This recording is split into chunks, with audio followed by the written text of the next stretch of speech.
And welcome to our workshop, Exploring Pleasure with Pelvic Pain. And first of all, we want to thank Foria for sponsoring our giveaways today. The first attendees, 10 attendees who joined us in person, got a little gift from Foria, which I will talk about later. But as a token of gratitude to everyone who's joining us here in person, we have a few folks here, and to everyone who's joining us on Instagram Live, we will offer a 10% off discount code that you can use to shop in person, or you can use it to shop online, and that code will be valid from today until Sunday through midnight. So you have a few days to shop. I am Jennifer. My pronouns are she, her. I am a pleasure enthusiast, and my professional background is actually in early childhood education. And now I am transitioning into the world of pleasure and sex education. I want to disclose and say I am not a medical professional or a pelvic care practitioner. I am a person who has lived with pelvic pain and has experienced pelvic pain. And in my journey, I've learned and unlearned many things, and I'm just here to share what I've learned so far. I believe that stories unite us, and although the plots may be different, there are common themes that come up.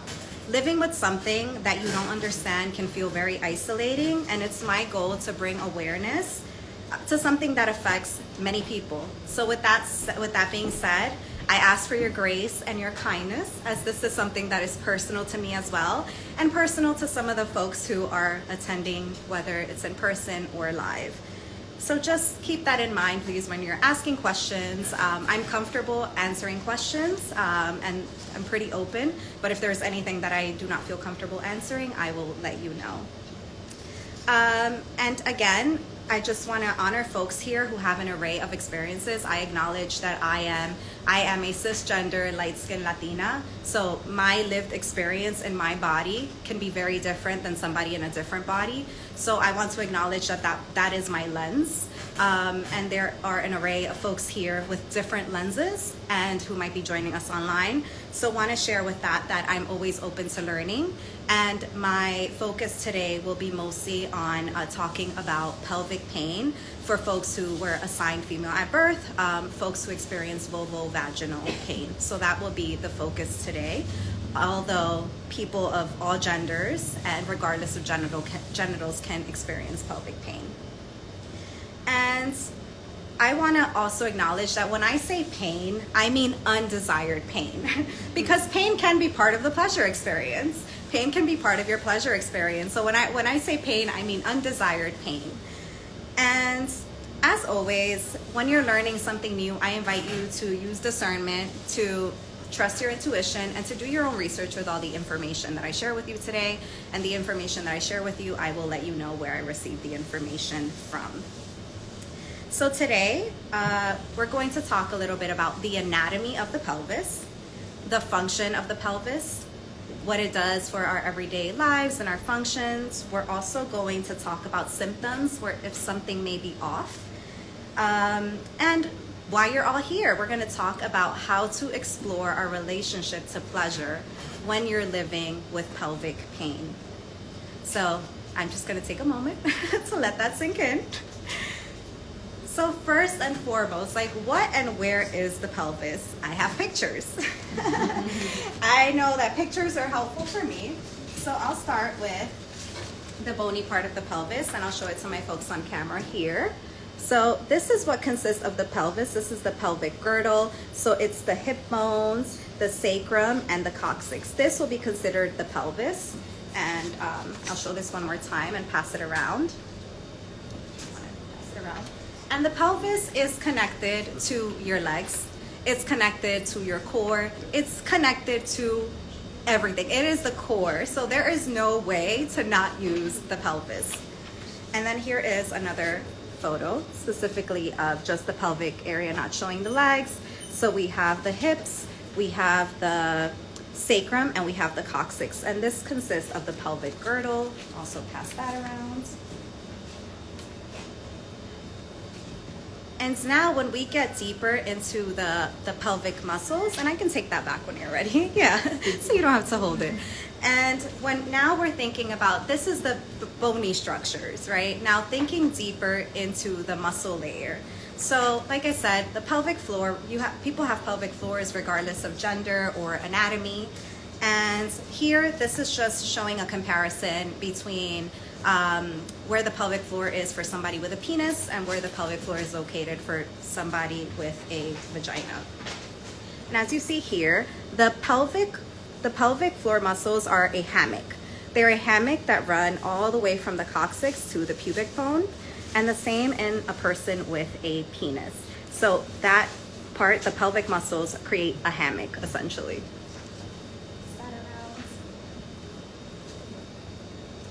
And here is another just illustration for where the pelvic muscles are.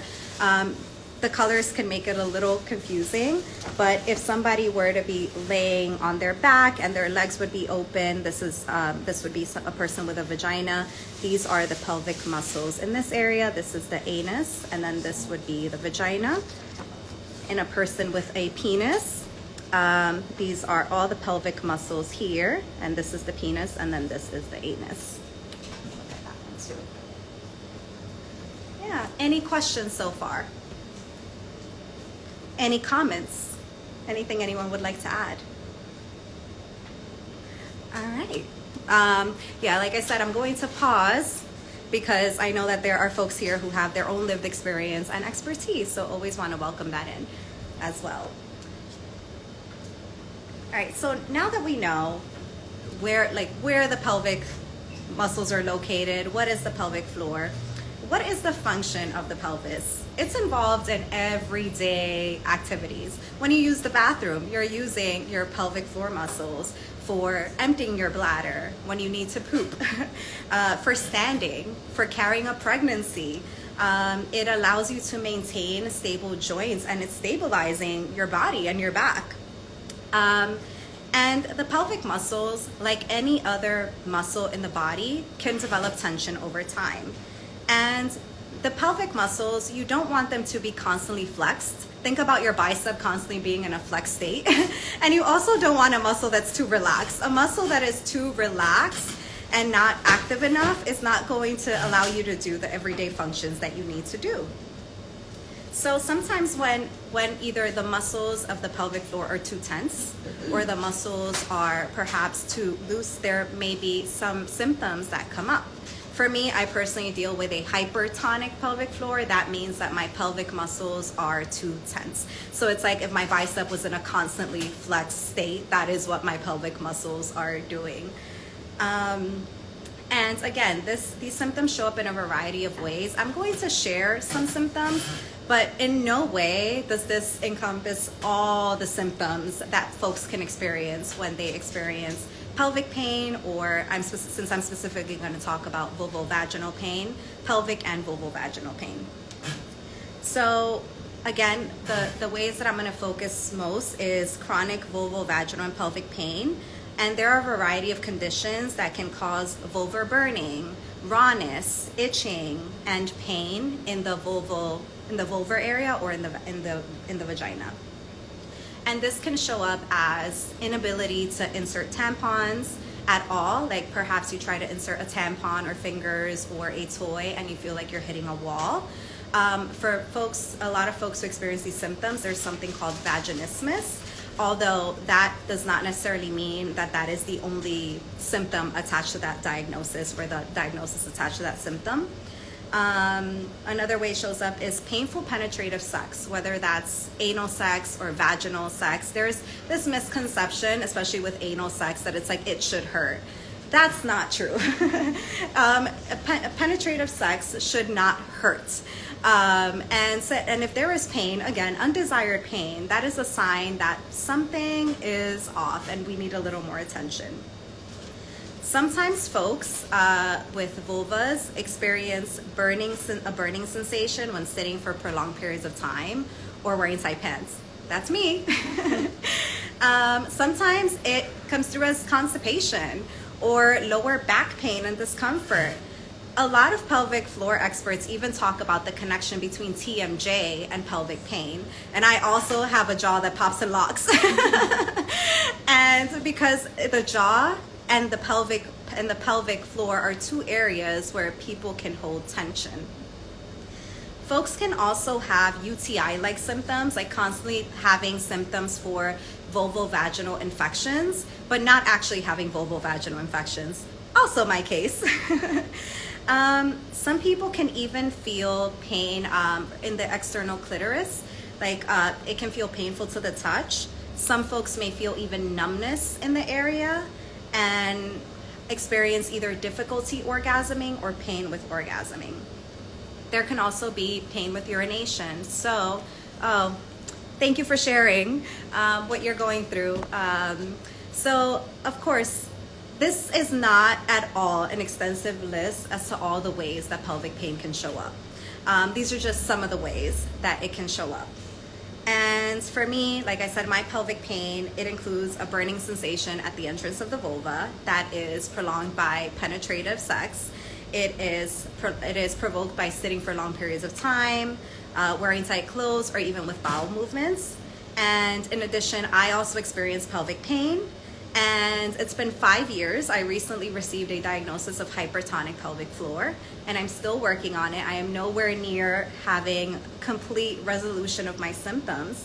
But again, I share this vulnerably so that we can normalize talking about these things. Now I'm gonna pause and ask a question for folks here and folks online. How many people do you think experience chronic vulvovaginal pain? Is it, and I'm gonna give you 3 choices, and folks who are here, you can show me with your fingers. Is it 1 in 6, 1 in 4, or 1 in 10? Let's see, what do y'all think? How many people experience chronic vulvovaginal and pelvic pain? 1 in 4, 1 in 6, 1 in 10. I see 4s.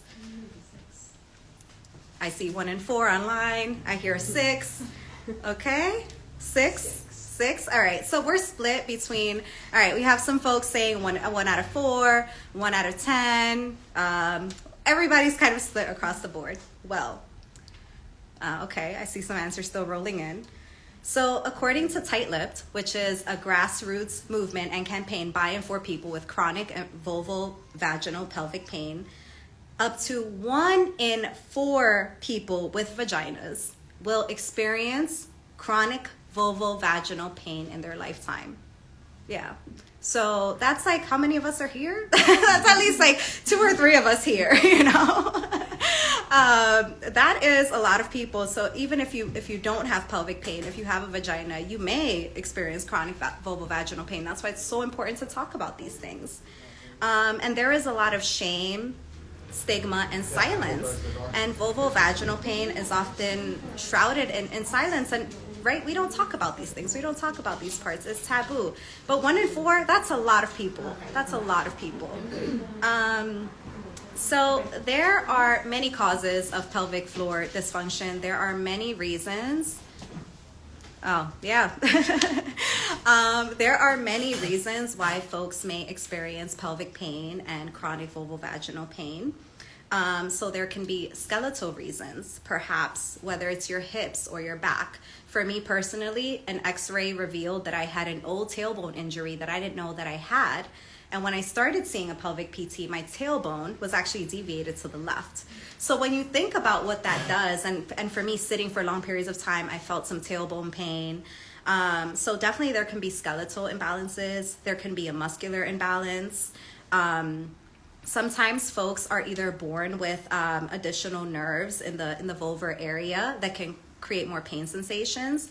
And also for folks who have had reoccurring UTIs or have had trauma to the area, over time, the body does become more sensitive and respond more to pain, or does become more, just more sensitive.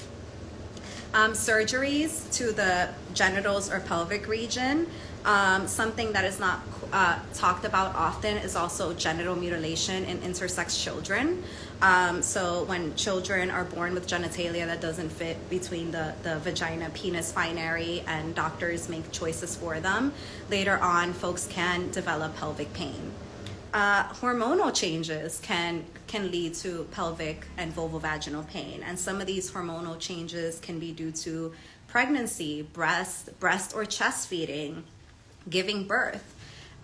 folks when you're entering perimenopause or into menopause, use of hormonal pregnancy prevention or birth control, or even when you start perhaps like a gender affirming treatment and taking hormones. Everybody has their unique blend of hormones, but the vulva and the vagina does need a healthy blend of estrogen and testosterone in order for things to be balanced and for the tissues to be supple. And of course, acknowledging that there are other factors such as mental and emotional stress that can contribute to pelvic pain and trauma and a history of trauma. All right, so I want to pause for a moment. I shared a lot of information. Are there any questions or comments so far?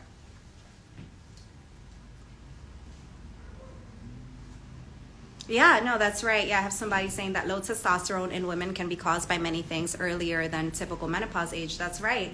And thank you for sharing that, because that is a common misconception. I actually, that is something that I'm investigating for my own pelvic pain. I do have low estrogen and low testosterone for my age than what is typical.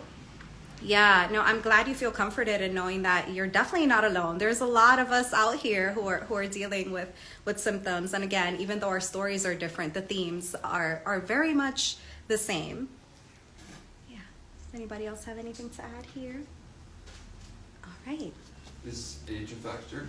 Is age a factor? Like, are you more prone to symptoms as you get older? That's a good question. No, because folks can have pelvic pain from childhood. There are some folks, that was not my experience. I started experiencing it when I was 27. I'm like 33 now.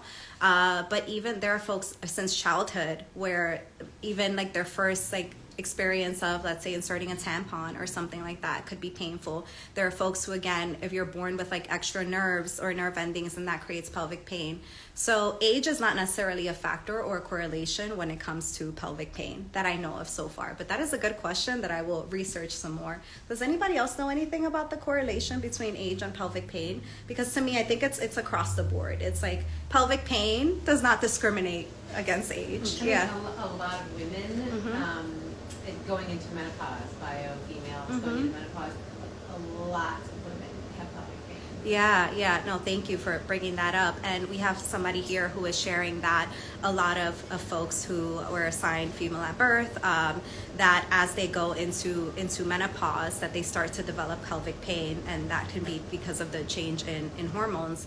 But hormonal changes can happen also at an earlier age as well. It can definitely happen before menopause. And menopause is that point when like you stop bleeding and you're no longer ovulating as well. How can they get the testosterone up? So that's something definitely to talk to doctors about. But folks who experience pelvic pain, some people do benefit from topical testosterone creams. It's a mix of, it's a low dose testosterone, and if you need estrogen as well. But that's something to specifically talk to a doctor, because again, while for one person that might work, for another person it may not. And everybody's hormonal cocktail is very different. That was a question that I got from online about getting testosterone up. Yeah, so now I'm going to talk about what happens in the pelvic floor and how it relates to arousal and orgasm. So when arousal happens, there is the erection of the penis, and folks with penises, and the swelling of the clitoris. So there is increased blood flow to those areas. Then you move into what's called the plateau phase, where pelvic floor tension increases and the body prepares for orgasm. And then during the orgasm stage, there's a rapid muscle contraction of primarily the superficial pelvic floor. And then the resolution, where sexual stimulation does not produce as much excitement. So at any point in this cycle, if somebody is experiencing pelvic or vulvovaginal pain, they can experience pain. They can experience pain perhaps with the increased blood flow, perhaps with a tense pelvic floor because things are so restricted. As there's more blood flow, you feel pain. Some folks actually also experience pain with orgasm, whether that's vaginal pain or clitoral pain. But these are things that can happen as somebody's moving through the sexual response cycle. And with that being said, I just want to say that pleasure is a birthright, right? And pleasure is a birthright. We all deserve pleasure. And when I think about pleasure, I don't think about just sex. I think about what feels good to me, what appeals to me, what calls to my senses, what delights me. And for me personally, I've definitely had to reevaluate my relationship to pleasure and what that means living with pelvic pain. And that pelvic health, it's not just the pelvis. It's not just what's happening in this part of the body. It's connected to our gut health, to our nervous system, to our mental and emotional health. And when you live with a condition that is under-researched, underfunded, taboo to talk about, that can feel very isolating. And it's also not an area that you can rest. It's not an area that you can just rest. It is in constant use. And it makes it a lot harder to live with pelvic pain. Folks with pelvic pain are just, you're constantly in the state of like, you're very aware of what you're experiencing. And I just want to remind folks that they're definitely not alone in this experience. And there are many support groups out there. And that's why because of the emotional toll that it takes to live with these conditions, it's important to regulate the nervous system and remind the body that it is safe, whether that's through breathing exercises and actually deep breathing. As I showed before, the pelvic floor is like a hammock. When we take a deep breath into our diaphragms or we feel our belly, the pelvic muscles kind of move down and then up. That's like their natural motion. So definitely deep breathing helps a lot in terms of calming down the nervous system and relaxing the pelvic floor. No, of course, yeah, there's definitely an emotional aspect of it. Like we can't just talk about the physical body without talking about the emotional body, the mental body, and the spiritual body. You know, it's all interconnected. And so things like also pain reprocessing therapy, because what happens when you have chronic pelvic pain is that the body builds these alarm systems, right? And it's like alarm, alarm, alarm.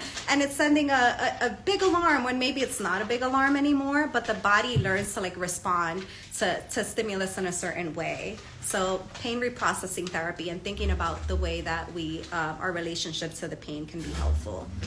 Also bringing awareness to your body parts. Like, are you squeezing your butt cheeks when you're standing? That was something that I had to bring awareness to. I see some folks nodding. It's like, wait, why am I tense right now? So it's like actively relaxing. And I'm also recognizing, I'm going to share that movement can help in terms of strengthening the other parts of the body that are connected to the pelvic floor. But again, movement can also cause pain. So it's like this double thing, like, you know, that perhaps strengthening the other muscles can help, but for some folks, moving can cause pain as well. And just going back to things like focusing again on pleasure. Oh yeah, that's right. So that's somebody online is saying so many doctors treat the emotional aspect as meaning the pain is in your head. I know it's so invalidating because while yes, there is the pain, like your brain is responding to pain, that doesn't mean your pain isn't real. That does not mean it's not real. And it's so invalidating when doctors say that it's in your head or tell you to drink a glass of wine to relax. A lot of folks who experience chronic pelvic pain, that has been their experience, where they are completely invalidated and have experienced a lot of medical gaslighting. Go get a different doctor. Yeah. Mm-hmm. Or yep, exactly. And if your doctor is not validating your experience, is not feeling comfortable, go to a different doctor and keep finding a doctor. And I know we have so much to talk about. Oh my goodness, I feel like this needs a part 2. This needs a part 2 because I didn't even get to everything, but I'm getting the time check over here. Yeah, so I invite you all to think about pleasure in terms of how do I experience pleasure in my daily life? What senses delight me? And an activity that you can engage in, whether you're solo or partnered or with multiple partners, is pleasure mapping. Thinking about your body and like what feels good to you. Not even thinking about the genitals. If you experience like vulvovaginal pain or genital pain, thinking about other parts of the body where you experience pleasure. So things like, I have a few tools, like just like using like feathers or ticklers and seeing like what feels nice. Things like warm massage candles, whether you're massaging yourself or massaging somebody else, just feeling what those sensations are like. And one thing that I also want to talk about too is that as a cis woman who's mostly had sex with cis men, there's like this pressure that I felt. All right, okay, we were paused, we're back. Where there's this pressure that you feel to thinking about like penetrative sex has to happen. And I personally don't like the word foreplay. I don't like the word foreplay, and I think we should remove it for the dictionary because foreplay is play. Like what makes the things we do like before sex or before penetrative sex, but like why are those things less important? Like I think all play is play. Whatever feels good to you, that is sex and that is play. Sex is whatever you make it out to be. Now, some other things that you can explore are sensation play. So whether if you're somebody your site is available to you, if you'd like to explore sensory deprivation and perhaps use a blindfold, and this one also has like a fuzzy texture on the inside, and you want to explore on yourself like what other parts of your body feel good or with a partner. We also have paddles like this that they're fuzzy on the outside that can feel like good as you rub them against your skin. And if you want to try impact play on other parts of the body, then you can do that too. And all of this can happen without you going anywhere near the genitals. Did I see a hand? Okay. Sorry, let me just double check here. Yeah, and another thing that folks can do if you want to like try exploring closer to the genitals but not there yet is perineum massage. So the area between the vagina and the anus, or the testicles and the anus, the perineum is an area that actually holds a lot of tension because that is where the pelvic muscles are layered, and I see some head nods from folks here.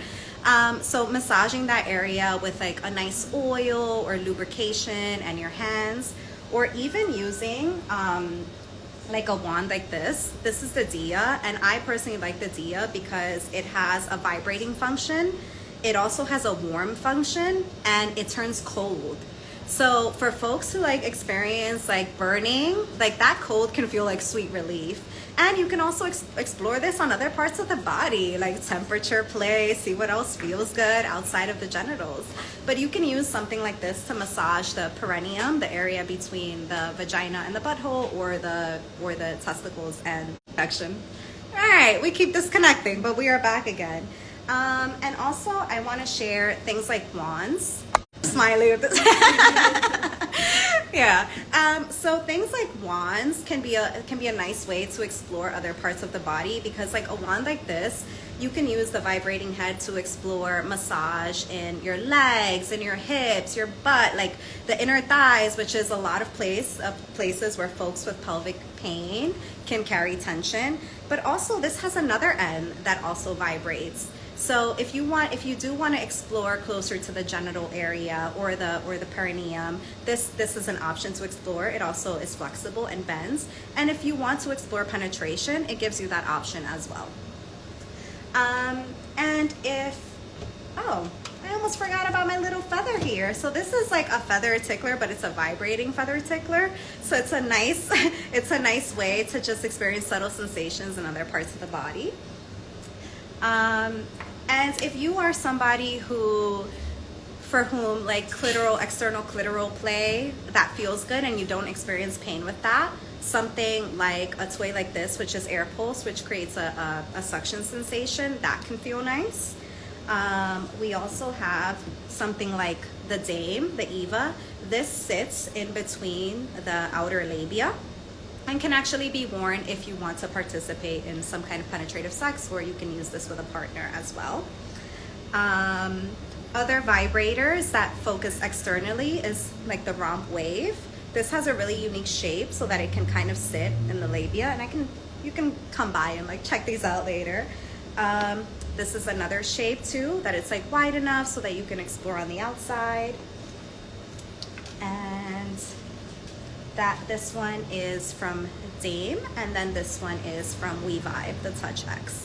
So we have many of them, but I just pulled a few just to show you an example of what these look like.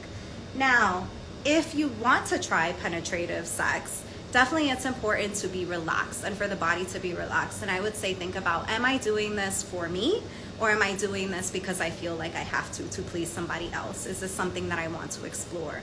And if that is something that you would like to explore, definitely a good quality lubricant helps, because sometimes for folks with pelvic pain and irritation, using certain lubricants can cause more irritation. So just finding a really good lubricant that works for you. And I personally really like Foria's products.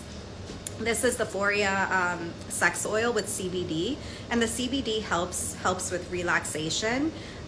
So this is a really nice oil to explore with. And they also have an arousal oil that can be applied to the external clitoris, to the labia, and can also be used inside the vagina too. And this creates a nice warm sensation too, which can increase arousal and play. And yeah, so those are things to definitely explore when it comes to penetration. A company that is working on making penetration more comfortable is Onut. So here we have, this is the Onut ring, and this is designed to be used with the Onut buffer. And the Onut buffer, we don't currently have the buffer, we do have the ring. They're designed to interlock so that there can be a buffer in penetration. So if you want to try penetration, and deep penetration hurts, there's only so far that a toy or a penis or whatever's being inserted can go. And it's customizable, and you can stack the rings to different sizes and different comforts. It's very stretchy, and it's kind of textured for the wearer, or if you're putting it on a toy, it'll stay put. If you would like to try that. And if you're exploring with your partner, and again, like external genital touch does not bother you as much as internal, we have a board game that's all about oral sex. Let's scratch foreplay out of our vocabulary, and let's talk about oral sex is sex. That's it, full stop. We don't need to do anything other than that if we don't want to. So if you're partnered or have partners, this is a fun game to engage in. And I think that ultimately, the most important thing is to have communication. If you are exploring with somebody else, to communicate what feels good to you, what's something that you like, what's something that you're willing to try, and what's something that is a definite no, and it's not, that's something that's not going to feel comfortable with you. Some people call this yes, no, maybe list. Some people call this want, will, won't list. But whatever you want to call it, communication is key in making sure that you feel comfortable. Again, dealing with pelvic pain, it's not just physical, right? It is mental, it is emotional, and you need to make sure that you feel relaxed, not just emotionally, but physically as well, and that the person who you are playing with knows how to care for you. And perhaps if you do try penetrative sex, maybe the flare-up or your pain happens afterwards. So some things that you can do to ease that pain, or ice definitely helps me personally.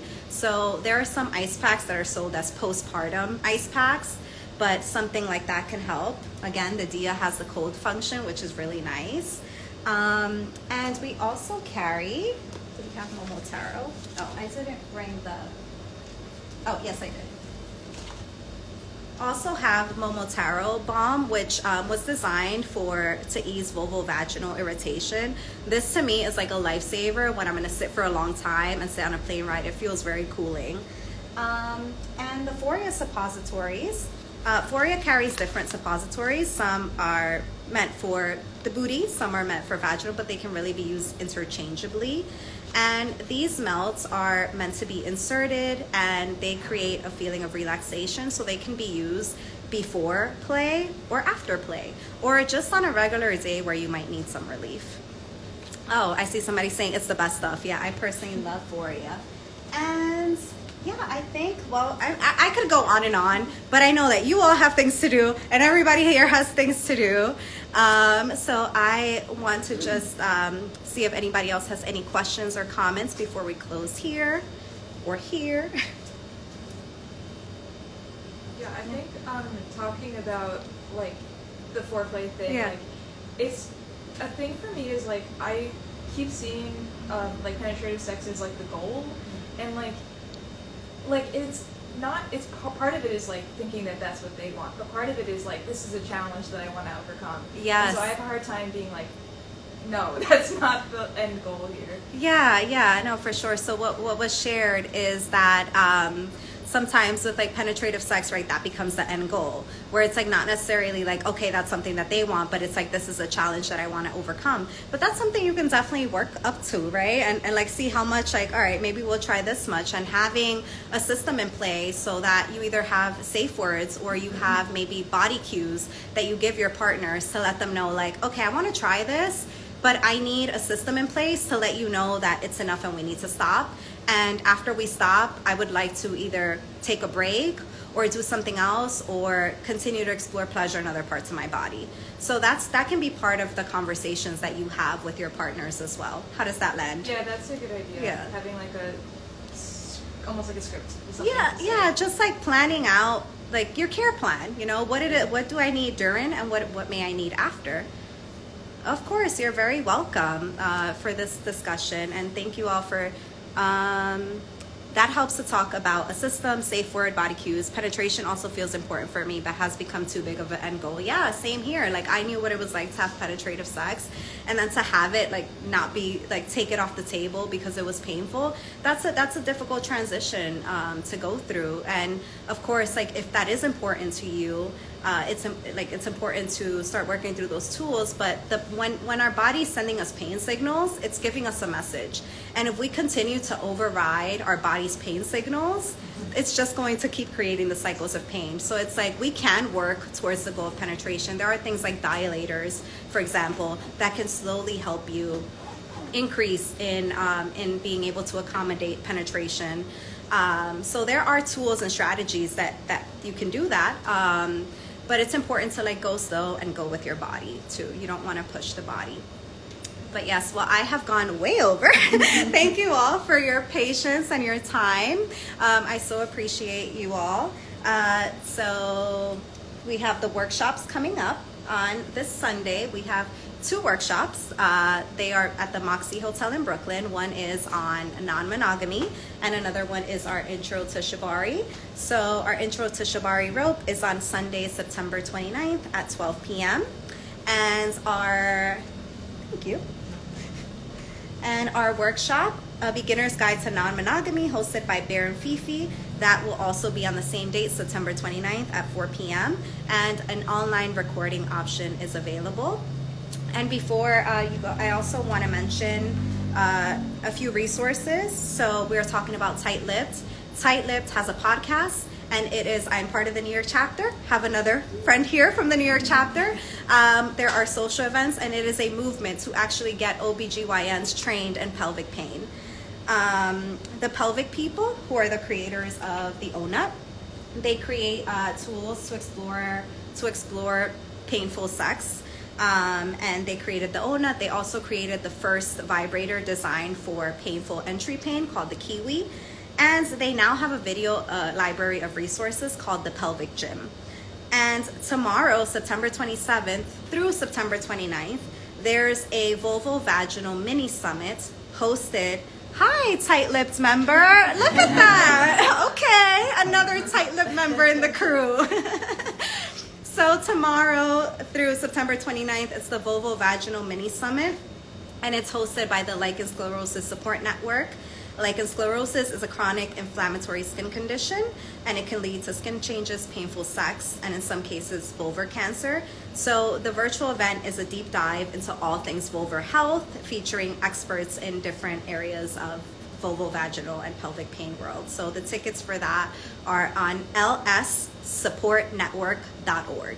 I was looking for stuff for this, and that just popped out. Another tight-lipped member actually shared this event that's happening. So yeah, so those are the events happening. Yeah, at SHAG, we have workshops coming up on Sunday, and outside of SHAG, we have these other workshops. And as a thank you for joining us today, we have a 10% off discount code that you can use through Sunday.